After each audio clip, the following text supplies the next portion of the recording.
Randy Ross, and today I want to talk to you about portable fire extinguishers. I want to go over parts of the fire extinguisher before we get started. Most newer extinguishers are all made the same these days.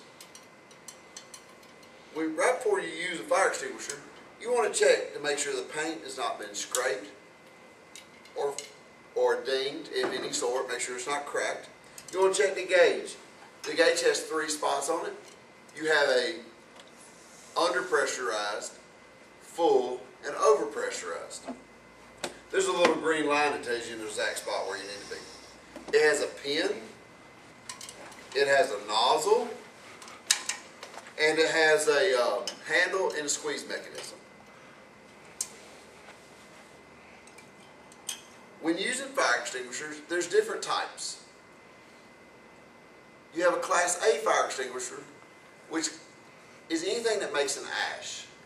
Paper, plastic, wood, your standard trash can fire in your house.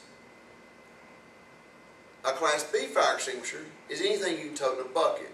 Those are your gas, gasoline, oils, anything you can tote in a bucket, flammable liquids. Class C fire extinguisher is anything that carries a current. Those are your computers, electrical boxes, anything in your house that produces electricity or voltage.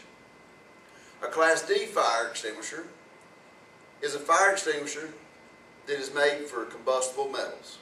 The fire extinguishers for Class D are so expensive, and there's so many different types of combustible metals that most ordinary people can't afford to have them in their home. Chances of seeing one of those are very slim to none. There's a new fire extinguisher right now called a Class K fire extinguisher. A Class K fire extinguisher you'll see a lot in commercial kitchens. K stands for kitchen. They also call them purple K fire extinguishers because the stuff inside is purple. A Class K fire extinguisher is also in the hood system in commercial kitchens. What I want to do is talk about the use of a fire extinguisher. Once you get ready to fight fire, the simple method is PASS, P-A-S-S. That stands for pull, aim, squeeze, and sweep. What we want to do is go over this fire extinguisher. We want to pull the pin, we want to aim the nozzle, we want to squeeze the handle, and simply sweep left to right.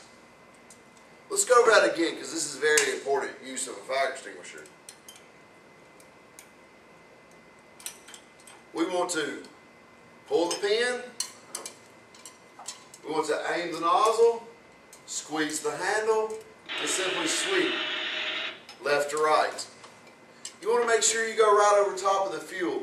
If you take the nozzle and push it down into the fuel, it could bring the fire back on you. If you pull it up too high, you're simply going over top of the fire. You want to go right over the top of the fire and it will smolder it out.